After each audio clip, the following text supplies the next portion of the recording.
ಇಂದೇ ಡೌನ್ಲೋಡ್ ಮಾಡಿ ಮತ್ತು ನಿಮ್ಮ ನೆಚ್ಚಿನ ಶೋಗಳನ್ನ ಆನಂದಿಸಿ.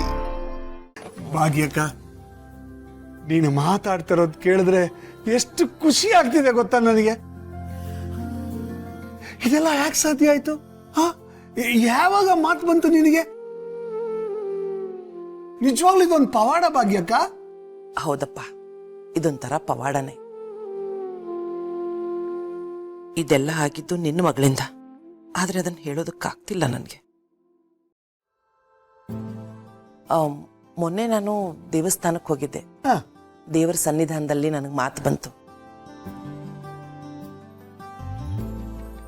ಇದೆಲ್ಲ ಹೇಗೆ ನಡೀತು ಅಂತ ನೀನು ಕೇಳಿದ್ರೆ ಆ ಪ್ರಶ್ನೆ ನನ್ನ ಹತ್ರ ಉತ್ತರ ಇಲ್ಲ. ಇದೆಲ್ಲ ದೇವರ ಲೀಲೆ ಅಂತ ಹೇಳ್ಬೋದು ಅಷ್ಟೇ. ನಿಜ ಭಾಗ್ಯಕ್ಕ, ಎಲ್ಲ ದೇವರದೇ. ಅವನ ಅಪ್ಪಣೆ ಇಲ್ಲದೆ ಏನೂ ಆಗೋದಿಲ್ಲ. ತೃಣಮಪಿ ನ ಚಲತಿ ಅಂತಾರೆ. ಅಬ್ಬ, ನಾವೆಲ್ಲ ದಿನ ನಿನಗೋಸ್ಕರ ಪ್ರಾರ್ಥನೆ ಮಾಡ್ತಿದ್ವಿ. ಹರಕೆ ಹೊತ್ಕೊಂಡಿದ್ದು ವ್ಯರ್ಥ ಆಗ್ಲಿಲ್ಲ. ದೇವಸ್ಥಾನದಲ್ಲಿ ದೇವರ ಸಮ್ಮುಖದಲ್ಲಿ ನಿನಗೆ ಮಾತು ಬಂತು ಅನ್ನೋ ಕೇಳಿ ಬಹಳ ಖುಷಿ ಆಯ್ತು. ಇಷ್ಟು ವರ್ಷ ಹೇಗಿದ್ದೆ ಅಕ್ಕ? ಬಾಯಿಗೆ ಬೀಗ ಹಾಕೊಂಡು.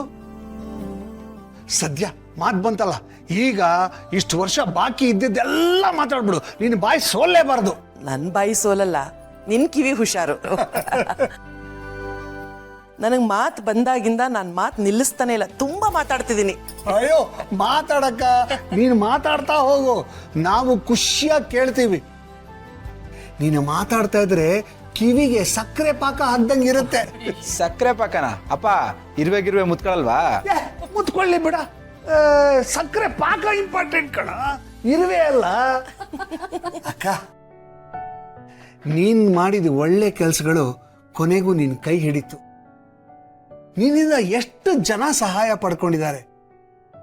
ಅವರಲ್ಲಿ ನಾನು ಒಬ್ಬ. ಇವತ್ತು ನಾವು ಹೀಗಿದ್ದೀವಿ ಅಂದ್ರೆ, ಇಷ್ಟು ಚೆನ್ನಾಗಿದ್ದೀವಿ ಅಂದ್ರೆ ಅದಕ್ಕೆ ಅಡಿಪಾಯ ಹಾಕಿದ್ದು ನೀನು. ನೀನು ಹಾಕಿದ ಅಡಿಪಾಯದ ಮೇಲೆ ನಾವು ಬದುಕು ಕಟ್ಕೊಂಡಿದ್ದೀವಿ. ಅಷ್ಟು ಋಣ ಇದೆ ನಿಂದು ನಮ್ಮ ಮೇಲೆ. ಪ್ರಾತ ಸ್ಮರಣೀಯ ನೀನು. ದಿನಕ್ಕೊಂದ್ಸಲ ನಿನ್ನ ನೆನೆಸ್ಕೊಳ್ಳೇಬೇಕು. ಈ ಜನ್ಮದಲ್ಲಿ ನಿನ್ನ ಋಣ ತೀರ್ಸಕ್ಕಾಗಲ್ಲ ಅಕ್ಕ. ಯಾಕೋ ಹಾಗೆ ಹೇಳ್ತೀಯ? ನೀನಾಗ್ಲೇ ಈ ಋಣನ ತೀರ್ಸಾಗಿದೆ. ಏನ್ ಹೇಳ್ತಾ ಇದೀಯ ಅಕ್ಕ? ನಾನ್ ಋಣ ತೀರ್ಸಾಗಿದ್ಯಾ? ಹೇಗೆ? ನಿನ್ ಮಗಳು ನನ್ನ ಮನೆ ಸೊಸೆಯಾಗಿದ್ದಾಳೆ. ಇದಕ್ಕಿಂತ ಇನ್ನೇನು ಹೆಚ್ಚಿಗೆ ಬೇಕು?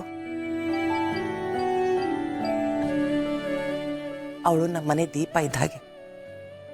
ನಾವೇ ಖುದ್ದಾಗಿ ಹುಡುಕಿದ್ರು ಇಂಥ ಅಪರಂಜಿ ನಮಗೆ ಸಿಗ್ತಿರ್ಲಿಲ್ಲ. ನಿಮ್ಮನೆ ದೀಪನ ನಾನು ಹಚ್ಚಿದ್ದೀನಿ ಅಂತ ನೀನು ಅಂದ್ಕೊಂಡಿದೀಯ. ನಿಮ್ಮನೆ ದೀಪನ ನಾನು ಹಚ್ಚಿಲ್ಲ. ನಮ್ಮನೆ ನಂದಾ ದೀಪನ ನೀನು ಹಚ್ಚಿದೀಯ. ನಿನ್ನ ಮನೆ ಮಗಳನ್ನ ನನಗೆ ಸೊಸೆಯಾಗಿ ಕಳಿಸಿದೀಯ.